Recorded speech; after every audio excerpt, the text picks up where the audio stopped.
كتب على الذين من قبلكم لعلكم تتقون.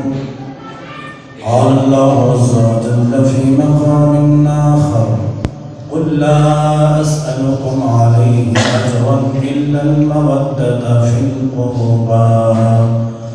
صدق اللہ العظیم. محبت سے پڑھیے الصلاۃ والسلام علیک یا سیدی یا رسول اللہ وعلی آلک واصحابک یا سیدی یا حبیب اللہ. الصلاۃ والسلام علیک یا سیدی یا رسول اللہ وعلى آلك وأصحابك يا سيدي يا حبيب الله. محبت سے پڑھیے. ماہ رمضان ہے اور حضور کی بارگاہ میں اپنی عقیدت کا نذرانہ پیش کیجیے. الصلاۃ والسلام علیک یا سیدی یا رسول اللہ وعلى آلك وأصحابك يا سيدي يا حبيب الله. الصلاة والسلام عليك يا سيدي يا خاتم النبيين وعلى آلك وأصحابك يا سيدي يا رحمة للعالمين. يا رسول الله انظر حالنا يا حبيب الله اسمع قولنا إننا في بحر هم مغرق خذ أيدينا سهل لنا أشكالنا. يا أكرم الخلق ما لي من ألوذ به سواك عند حلول الحادث العظيم.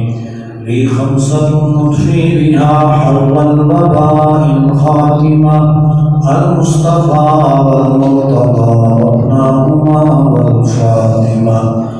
نادي عليا مظهر العجائب تجده عونا لك في النوائب.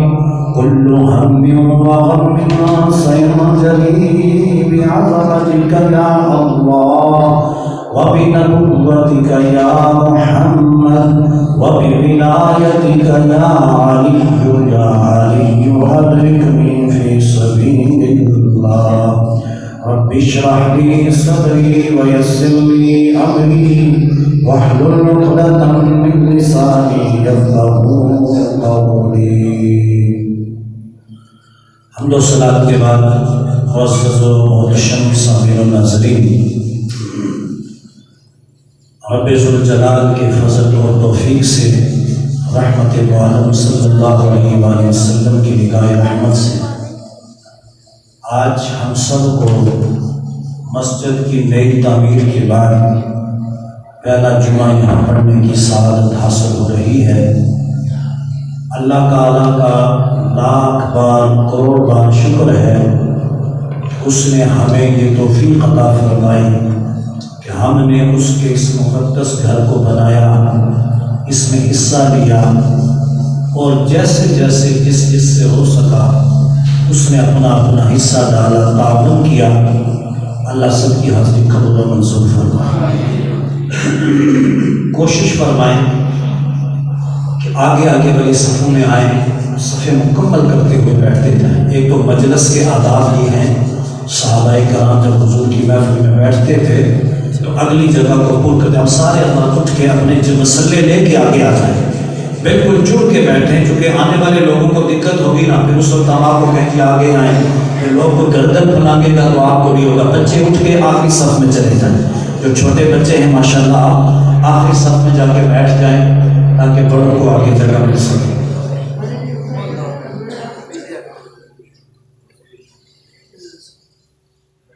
معزز سامعین توجہ فرمائیے گا، یہ مقدس مہینہ رمضان المبارک کا اور آج بڑا عظیم دن ہے.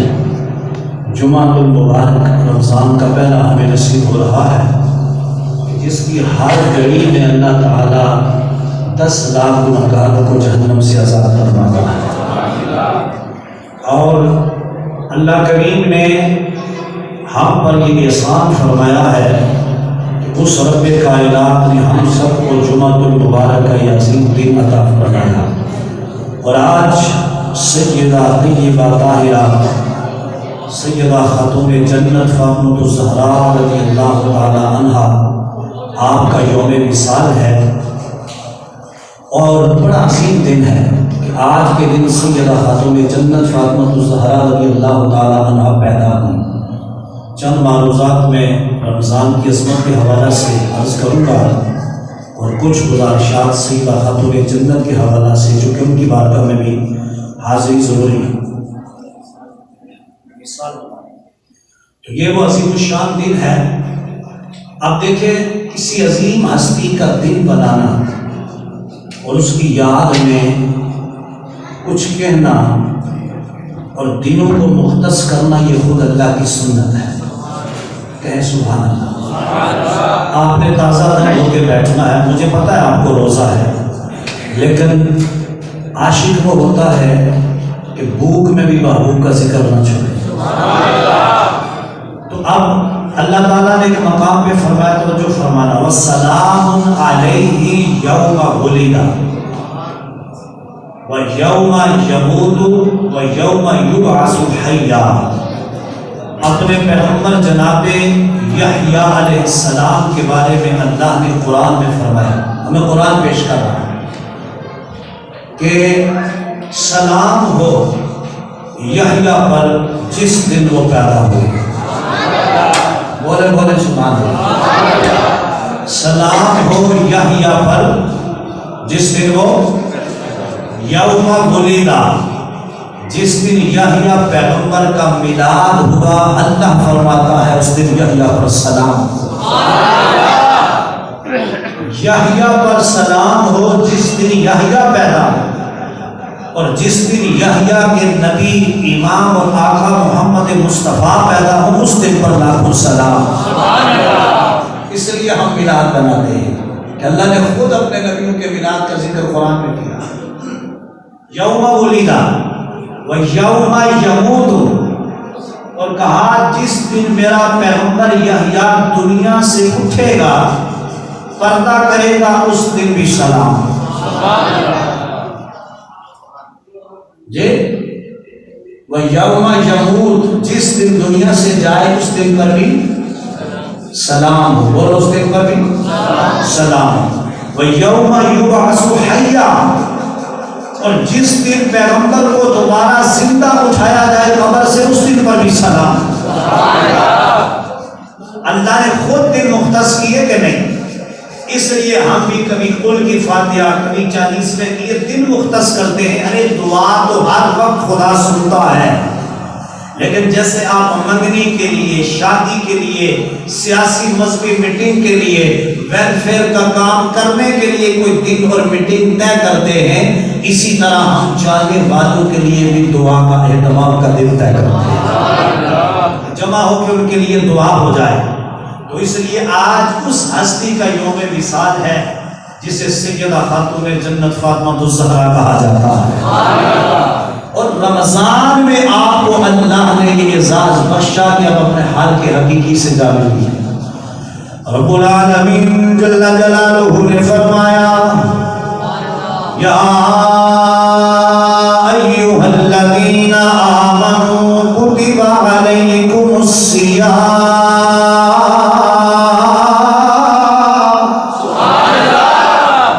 اللہ کا قرآن سن کے سبحان اللہ کہیں، چونکہ قرآن اور رمضان دونوں کا آپس میں اتنا گہرا تعلق ہے کہ رمضان کی 27ویں شب کو اللہ نے قرآن کو نازل فرمایا۔ یا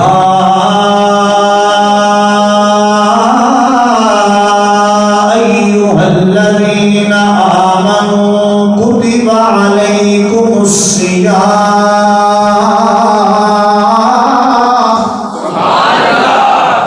ایمان والو، اللہ نے تم پر روزے فرض کیے، کما کتب علی الذین من قبلکم، صرف تم پر ہی فرض نہیں کیے، جو تم سے پہلے گزر چکے ان لوگوں پہ بھی رب نے روزوں کو فرض کیا تھا۔ کیوں فرض کیا روزوں کو ہم پر میرے مالک؟ کیا تجھے ایک انسان کے بھوکا رہنے کی کوئی حاجت ہے؟ فرمایا نہیں نہیں، لعلکم تتقون،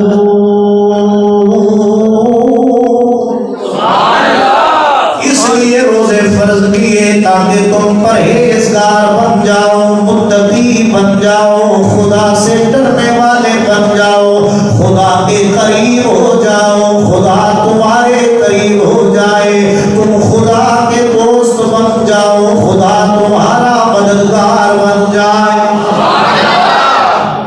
اس لیے روزے فرض کیے، اس لیے میرے تمہارے کریم آقا صلی اللہ تعالی علیہ وسلم اپنے اصحاب کو یہ فرماتے ہیں، شعبان شہری و رمضان شہر اللہ،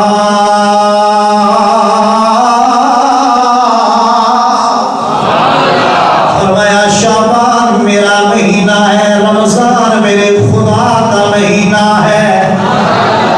شعبان کو باقی مہینوں پر اس طرح فضیلت حاصل ہے، میرے نبی فرماتے ہیں جس طرح مجھے تم پر فضیلت حاصل ہے، اور رمضان کو اس طرح باقی مہینوں پر فضیلت حاصل ہے، جس طرح خدا کو ساری مخلوق پر، اپنی ساری کائنات پر فضیلت و عظمت حاصل ہے۔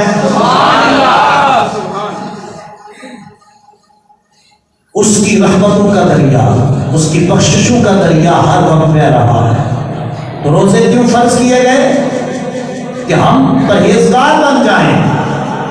اور میں قربان جاؤں جب میرے تیرے نبی غار ہرا میں جاتے، کہاں جاتے؟ غار ہرا میں تھوڑی سی کھجوریں مشکیلا پانی کا لے کر میرے تیرے نبی نکلے، غار ہرا میں جا کے اپنے رب کو یاد کیا۔ دن کو میرے نبی روزہ رکھتے ہیں، خدا کو رات کو یاد کرتے ہیں۔ رب کائنات کو اپنے نبی کی یہ ادا اتنی پسند آئی، فرمایا قیامت تک آنے والوں تم بھی میرے نبی کی یاد میں یوں ہی روزہ رکھا کرو، تاکہ نبی کی سنت قیامت تک زندہ و تابندہ ہو جائے۔ تو اگر آپ کو مجھے قرب خدا بندی چاہیے تو پھر روزہ رکھنا ہوگا، اور اس کے علاوہ نفلی روزے ان کا بھی کتنا بڑا مقام ہے کہ ایک نفلی روزہ کوئی رکھے تو خدا اسے جنت کا ٹکٹ عطا فرماتا ہے۔ اور یہ تو پھر روزے فرض ہے نا رمضان کے۔ اب ایک طرف ایسا شخص جو کھاتا ہو، پیتا ہو، جوان ہو، صحتیاب ہو، وہ روزہ نہ رکھے تو اللہ تعالیٰ کی رحمت سے محروم ہے، بدبخت ہے، شقی ہے۔ اپنی طرف سے میں نے کہہ رہا، میرے تمہارے کریم آقا صلی اللہ علیہ وسلم کا فرمان اور میرے نبی کا وہ عظیم واقعہ، جب میرے نبی منبر پہ خطبہ ارشاد فرمانے کے لیے تشریف لاتے، امام الانبیاء نے آج معمول سے ہٹ کر پہلی سیڑھی پہ قدم رکھا۔ اب سرکار جب خطبہ دیتے تھے تو منبر کی 3 سیڑھیاں ہیں، کتنی؟ سب سے آخر پہ سرکار بیٹھا کرتے تھے، لیکن ابو بکر صدیق ادب مصطفیٰ کی وجہ سے دوسری پوڑی پہ بیٹھتے، ٹھیک ہے؟ اور پھر جب باقی صحابہ آئے تو وہ تیسری پوڑی۔ اب وہ سلسلہ جاری و ساری، میرے نبی کے غلاموں، میرے نبی ممبر پہ خطبہ دینے کے لیے جلوہ گر ہوتے ہیں، پہلی ممبر کی پوڑی اور سیڑھی پہ قدم رکھا تو میرے آقا نے فرمایا آمین،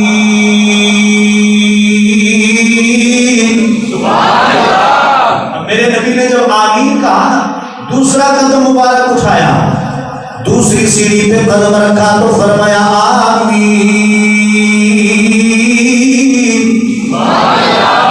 اب تیسری پوڑی پہ قدم رکھا تو میرے نبی نے پھر فرمایا آمین۔ خطاب ختم ہوا، صحابہ کرام عرض کرتے سونے نبی آج معمول سے ہٹ کے ہم نے ایک بات دیکھی ہے، اے ہمارے آقا آپ نے کبھی بھی ایسا نہیں کیا جو آج کیا۔ پہلی سیڑھی پہ قدم رکھا تو آمین، دوسری پہ رکھا آمین، تیسری پہ رکھا آمین۔ وجہ کیا ہے؟ اب دیکھنا میرے آقا صلی اللہ علیہ وسلم کا علم غیب اور سرکار کی قوت سماعت اور قوت بصارت اور قوت بصیرت دیکھیے۔ میرے آقا نے فرمایا میرے غلاموں، میرے صحابہ، میرے پاس ابھی جبریل آئے تھے۔ کون آیا تھا؟ ابو بکر کو نظر نہیں آئے، عمر کو نظر نہیں آئے، عثمان کو نظر نہیں آئے، علی کو نظر نہیں آئے۔ کائنات کے امام الانبیاء کو جبریل نظر آتے ہیں، چونکہ میرے نبی فرماتے ہیں میرے غلاموں، جو میں دیکھتا ہوں وہ تم نہیں دیکھ سکتے، جو میں سنتا ہوں وہ تم نہیں سن سکتے۔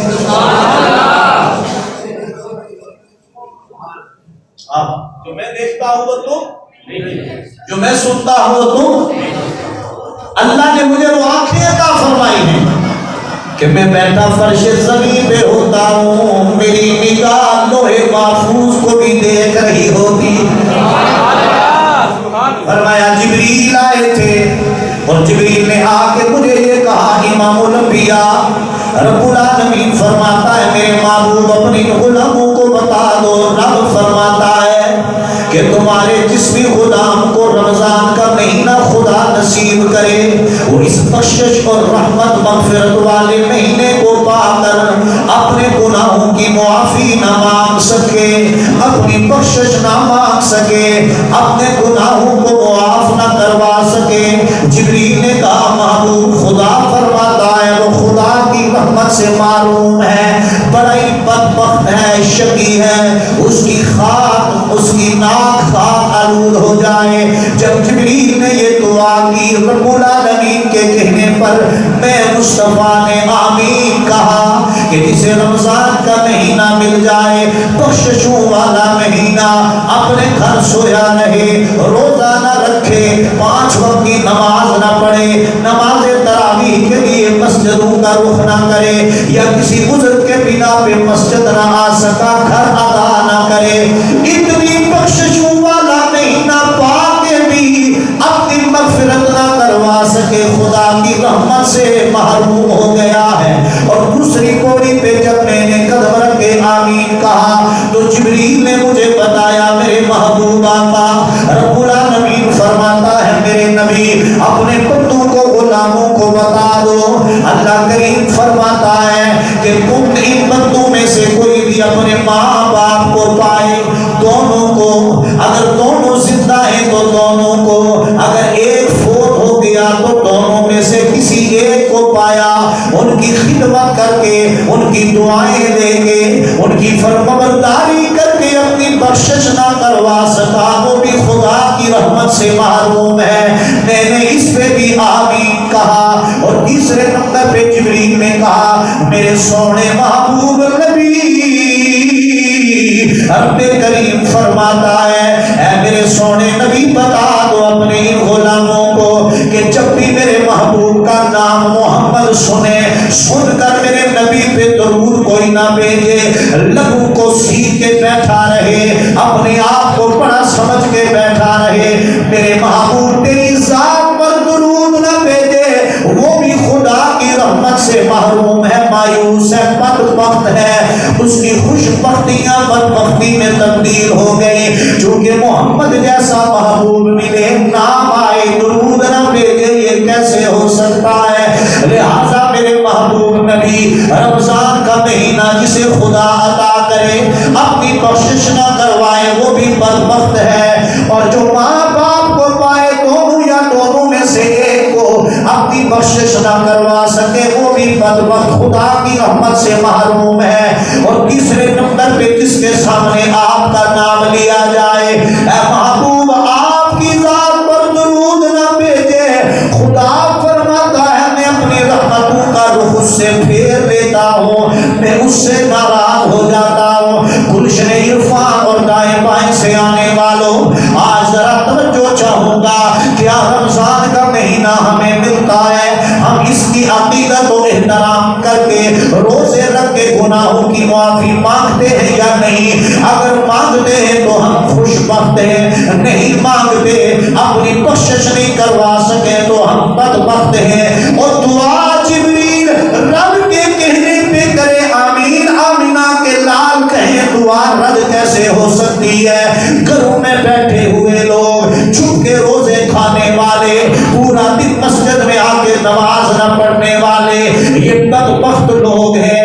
ان کی بدبختی پر مہر میرے نبی نے بھی لگائی ہے، جبریل نے بھی لگائی ہے، رب العالمین نے بھی لگائی ہے۔ بتاؤ جس کی بدبختی پر رب العالمین مہر لگا دے، روح الامین مہر لگا دے، رحمت للعالمین مہر لگا دے، اسے تعویذ کیا کرے گا؟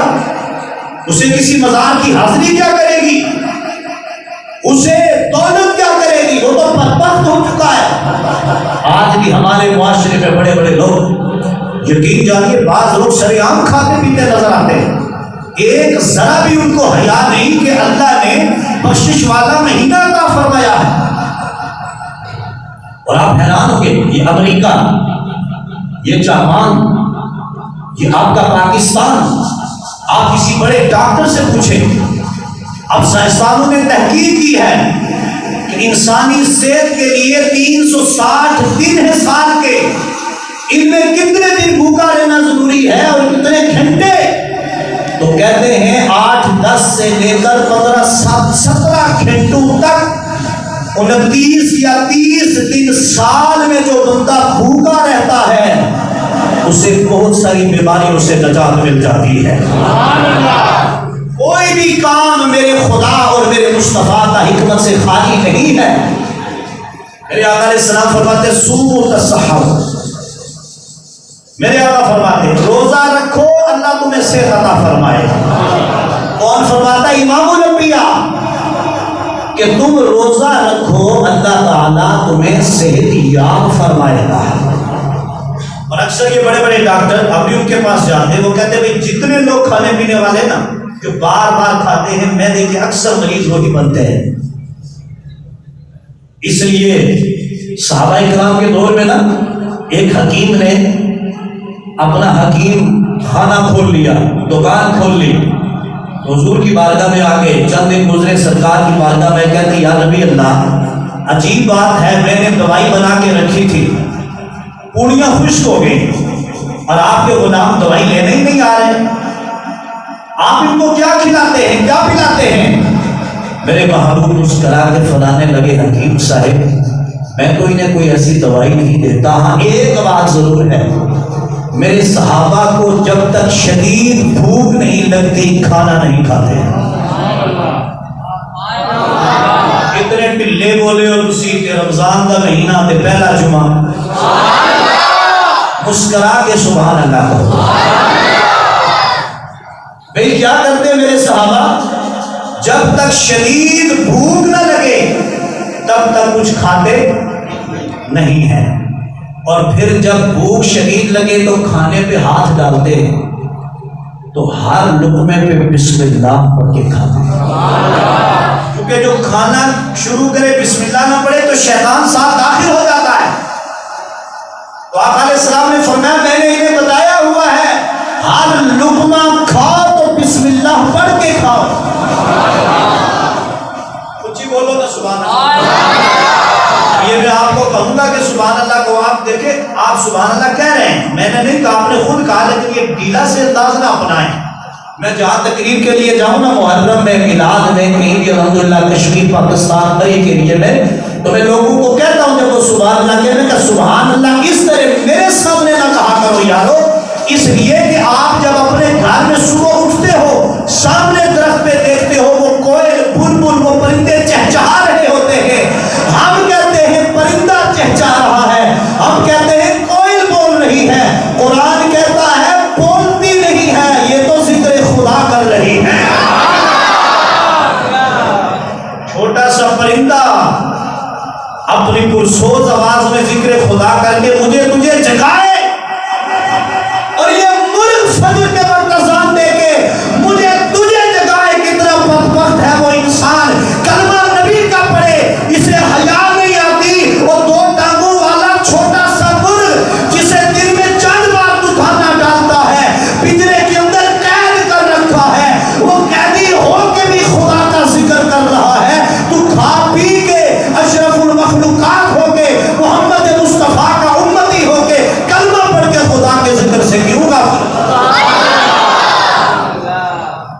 اس لیے اس کا ذکر کرو، بولو لا الہ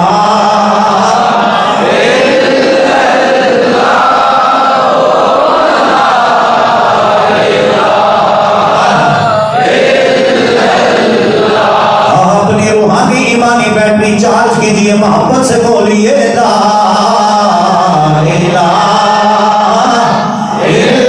لا الہ الا اللہ،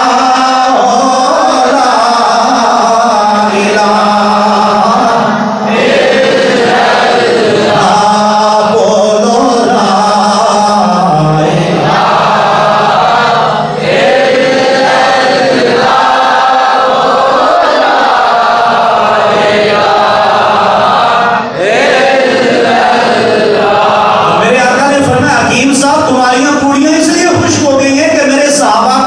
شدید بھوک نہیں لگتی تب تک کھانا نہیں کھاتے، اور جب کھانا کھاتے ہیں تو ایک حصہ بھوک باقی رہتی ہے، کھانے سے ہاتھ پیچھے ہٹا دیتے ہیں۔ یہ ان کی صحت کا راز ہے، تو روزے سے صحت ملتی ہے، اس لیے اللہ نے یہ رمضان کے روزے ہم پہ فرض کیے، اور یہ جمعہ المبارک کا دن آج ہمیں نصیب ہو گیا، اور 3 رمضان المبارک سیدہ فاطمہ الزہرا رضی اللہ تعالیٰ عنہا کا یوم وصال بھی۔ اس سیدہ خاتون جنت کی بارگاہ میں چند لمحے میں حاضری پیش کرنے لگا ہوں، بولے سبحان اللہ۔ امام الانبیاء کے غلاموں، یاد سے سبحان اللہ کیا۔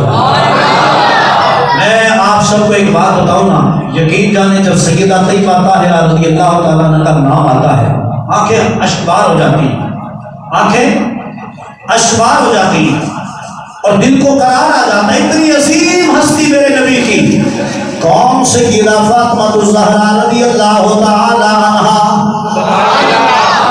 سیدہ پاک کا نام آیا ہے تو سبحان اللہ کی صدا سے یہ نئی مسجد جو آپ نے محبت سے تعمیر فرمائی ہے، یہ اس کے در و دیوار گونج جانے چاہیے۔ کون سیدہ فاطمہ الزہرا رضی اللہ تعالی عنہا، نانا جو سیدہ کا ذکر سن کے خوش ہو رہا ہے، جس کی روح خوش ہو رہی ہے، جس کے دل کو سرور آ رہا ہے، وہ کہے سبحان اللہ۔ کون سیدہ طیبہ طاہرہ فاطمہ الزہرا رضی اللہ تعالی عنہا، جو ماہ حسن و حسین کی اور جو زوجہ ہے علی شیر خدا کی، اور جو شہزادی اور لخت جگر ہے امام الانبیاء کی۔ ارے جس کا شوہر علی کل اولیاء جنتیوں کا سردار اور امام ہے، اور جس کے بیٹے حسن و حسین جنتی نوجوانوں کے سردار ہیں، خود میرے نبی نے فرمایا میری بیٹی فاطمہ، اللہ نے تجھے یہ اعزاز بخشا ہے کہ جنتی عورتوں کی ملکہ بھی تو ہے، سردار بھی تو ہے۔ سیدہ خاتون جنت فاطمہ الزہرا رضی اللہ تعالی عنہا، خود مولا علی مشکل کشا شیر خدا فرماتے ہیں، عشاء کا وقت تھا، میں اپنے گھر آیا، میرے عجیب منظر دیکھا، میرے پیارے محبوب نبی کی لاڈلی لخت جگر نور نظر سیدہ زہرا پاک میری رفیقہ حیات اپنے حسن و حسین اور میرے لیے چولہے پہ ہانڈی چڑھا کے کھانا بھی بنا رہی ہے، اور خدا کے قرآن کی تلاوت بھی لبوں پہ جاری و ساری ہے۔ اور آپ کے بیٹے امام حسن بن علی رضی اللہ تعالیٰ عنہما فرماتے ہیں، اے دنیا والوں، میں نے خود دیکھا جب عشاء کا وقت ہوتا ہے ساری دنیا چین سکھ سے اپنے بستروں پہ سو جاتی ہے، میری ماں سیدہ فاطمہ الزہرا رضی اللہ تعالیٰ عنہا اللہ کے حضور مصلی بچھا دیتی اور خدا کی عبادت میں مشغول ہو جاتی۔ میری امی جان خود اپنے ہاتھوں سے چکی بھی چلایا کرتی تھی، ادھر چکی چلاتی تھی ادھر چکی چلاتی تھی، لبوں پہ رب کا قرآن جاری تھا، ادھر زہرا پاک چکی چلاتی ہے، لبوں پہ قرآن کی تلاوت جاری ہے، یاسین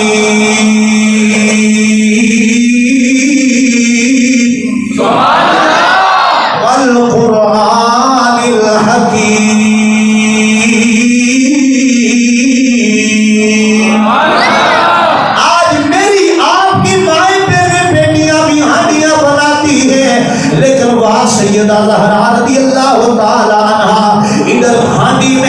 خرچہ چل رہا ہے، لبوں پہ رب کے قرآن کی تلاوت جاری ہے۔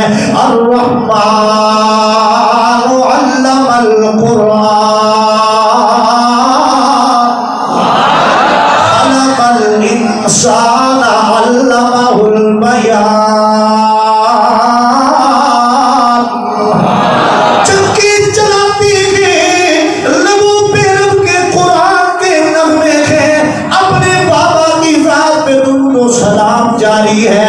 دنیا والوں سنو سنو، اے دائیں بائیں جمعہ کی اس عظیم اجتماع میں آنے والوں، ہاں وہی سیدہ خاتون جنت فاطمہ الزہرا جو ہانڈی بنائے تو قرآن کی تلاوت جاری رہے، جو چکی پیسے تو رب کا قرآن لبوں پہ جاری ہو، جو اپنے بچوں کو سلاتی ہے نبی کی ذات پہ درود و سلام جاری ہے، جو حلال کا رزق علی کما کے مزدوری کر کے لاتے ہیں، وہ زہرا اپنے ہاتھوں سے آٹا گوندھ کے روٹیاں بنا کے حسن و حسین کو کھلاتی۔ پھر جب اس کردار کی مالکہ ماں ہو، بیٹے بھی حسن و حسین جیسے پیدا ہوتے ہیں۔ اس لیے پھر کربلا میں جب 3 دن سے یزیدیوں نے پانی بند کر دیا، کھانا پینا بند کر دیا، زہرا کے لال نے بدر تلوار کے خنوں کے نیزہ پہ بھی اللہ کا قرآن سنا دیا ہے۔ اس لیے میرے ساتھ مل کے پیش کرو حاضری، اوج پر ستارہ ہے فاطمہ کے نوکر میں، اوج پر ستارہ ہے فاطمہ کے نوکر میں۔ سب کی آواز آئے، اوج پر ستارہ ہے فاطمہ کے نوکر ہے، خود کو یوں سنوارا ہے فاطمہ کے نوکر ہے۔ اچھا سنیے توجہ سے، سیدہ خاتون جنت ایک تو اپنے شہزادوں سے اتنا پیار ہے، اور دوسرا اپنے محبوب کی امت کی بخشش کا کتنا خیال ہے، حضور کی امت کا کتنا بڑا خیال ہے سیدہ فاطمہ الزہرا رضی اللہ تعالی عنہا کو۔ امام الانبیاء کے غلاموں،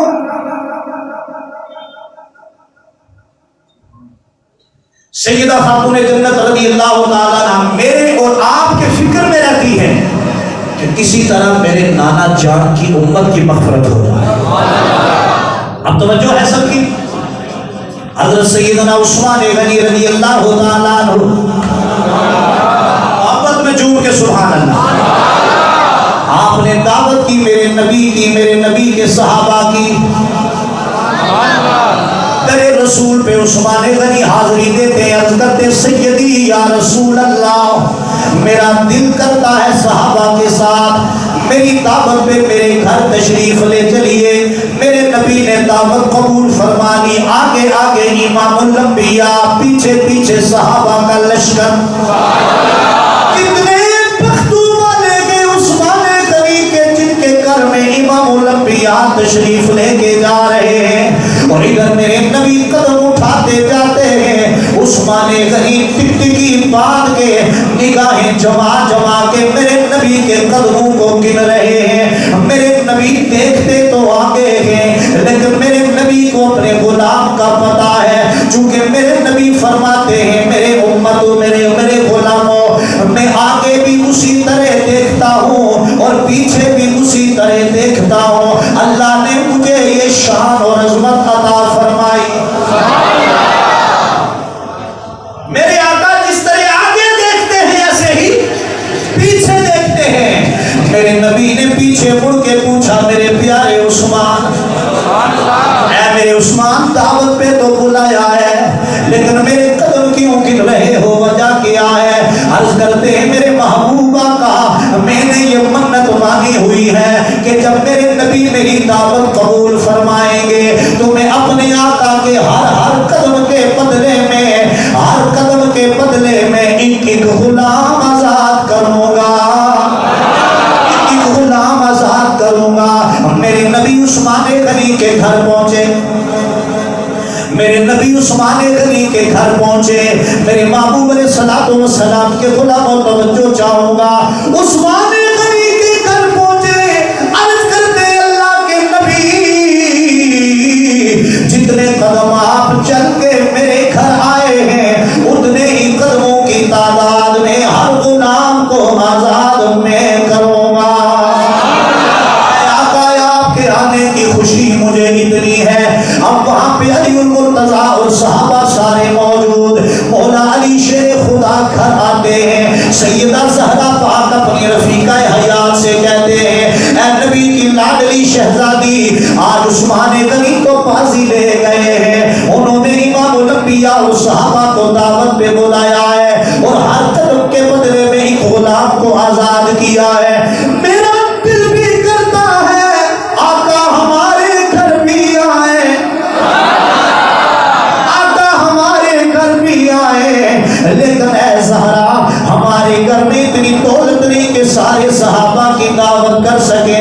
وہ بھی تو میرے نبی کی شہزادی تھی. فرمانے لگی پیارے علی کیا ہوا, جاؤ امام الانبیاء کو دعوت دے کے آؤ, صحابہ کو بھی دعوت دے کے آؤ. خدا جانے وہ مصطفیٰ آئیں گے, صحابہ کا لشکر آئے گا. اے علی پریشان کیوں ہوتے ہو, تم دعوت پہ بلاؤ مصطفیٰ اور آپ کے صحابہ کو. مہمان نوازی میں اپنے ذمہ لیتی ہوں, کرم میرا عرش والا خدا فرما, کرم میرا خدا فرما دے گا, تم بلا تو صحیح. مولا علی جاتے ہیں, میرے نبی کو دعوت پیش کرتے ہیں. میرے نبی صحابہ کا لشکر لے کے آتے ہیں. علی المرتضیٰ اور سیدہ زہرا کے گھر میرے آقا پہنچے. ادھر میرے آقا پہنچے صحابہ کا لشکر لے کر. زہرا پاک نے مصلی لیا, گھر کے کونے میں کھڑی ہو گئی. رب العالمین کے دربار میں جھک کے سجدہ کر کے کہتی ہیں اے میرے مولا, میرے پاپا صحابہ کا لشکر لے کے آئے ہیں, مہمان نوازی کے لیے تو جانتا ہے میرے گھر میں کچھ نہیں, بندوبست بھی آپ فرما, چونکہ میرے مالک تیری شان یہ ہے ان اللہ یرزق من یشاء بغیر حساب.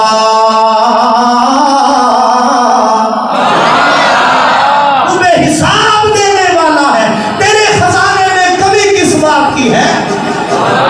آنی چولہے پہ چڑھائی, پھر سر سجدے میں رکھا, اور ادھر رب العالمین جل جلالہ نے کیا کیا, اس ہانڈی کو کھانے سے بھر دیا. صحابہ کو میرے نبی نے بلایا. زہرا پاک کہتی ہیں پیارے علی, پیارے علی بلاؤ نبی کے صحابہ کو, ہانڈی کھانے سے بھر چکی ہے. علی وہ ڈھکن اٹھا کے دیکھتے ہیں ساری ہانڈی خالی کھانے سے بھری. اور میرے مصطفیٰ خود اپنے ہاتھوں سے صحابہ میں تقسیم فرماتے جاتے. سارے صحابہ کھانا کھا کے فارغ ہوئے, برتن ہانڈی سے ایک لقمہ بھی کم نہ ہوا. میرے نبی فرماتے صحابہ جانتے ہو کھانا کدھر سے آیا؟ کہتے ہیں اللہ و رسولہ عالم, خدا جانے یا خدا کا پیارا مصطفیٰ جانے. میرے نبی نے فرمایا میرے صحابہ, جب میری شہزادی نے رب کے دربار میں سجدہ کیا, اللہ نے جنت سے کھانا بھیجا. یہ جو کھانا تم نے کھایا ہے یہ عام کھانوں سا نہیں, اللہ نے جنت کے کھانے سے تمہاری مہمان نوازی فرمائی ہے. جنت سے کھانا آیا ہے. اور زہرا پاک نے پھر سر سجدے میں رکھ دیا, کہا مولا تیرا شکر ہے تو نے میری اور علی کی لاج رکھ لی کہ جنت سے کھانا تو بھیج دیا, لیکن ادھر ہر قدم کے بدلے عثمان نے ایک غلام کو آزاد کیا تھا. اے اللہ میں دعا کرتی ہوں ہر قدم کے بدلے جو میرے پاپا میرے اولاد کا میرے ابا حضور چل کے ہمارے گھر آئے, ہر قدم کے بدلے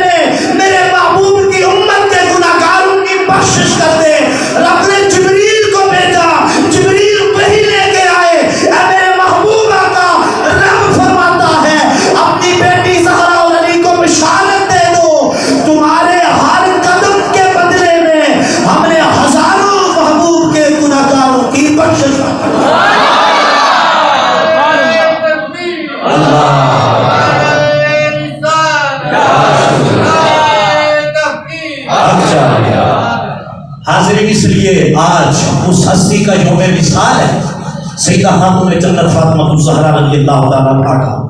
افطار کے وقت قرآن خوانی کرے، سورہ یاسین پڑھے، سورہ رحمان پڑھے، قرآن پڑھے، استغفار کرے، بخشش مانگے اور زکات ادا کرے۔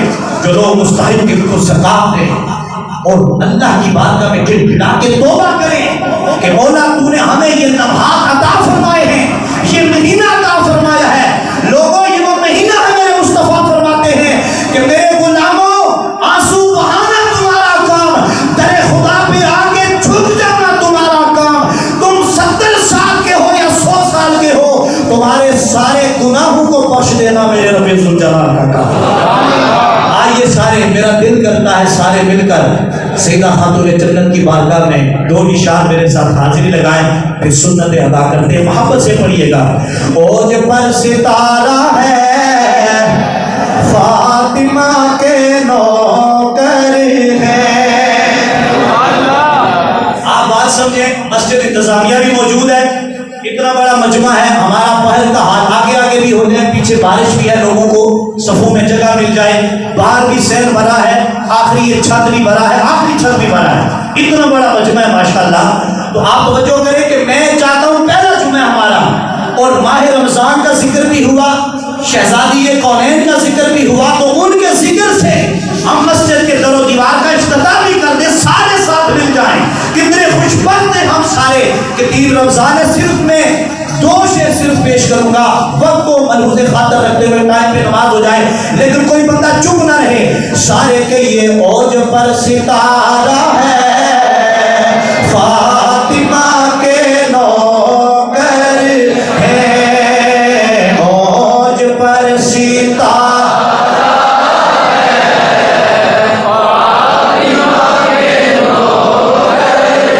ہے، خود کو یوں سنوارا ہے فاطمہ کے نوکر ہے، خود کو یوں سنوارا ہے فاطمہ کے نوکر ہے۔ آخری شعر سنیے۔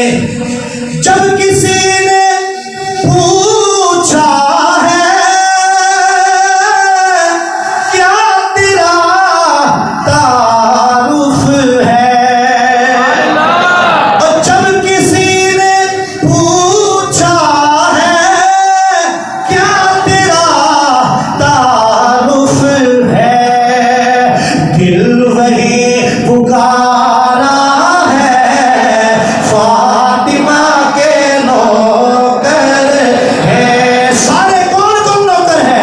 دل وہی پکارا ہے فاطمہ کے نوکر ہے، اوج پر ستارہ ہے فاطمہ کے نوکر ہے۔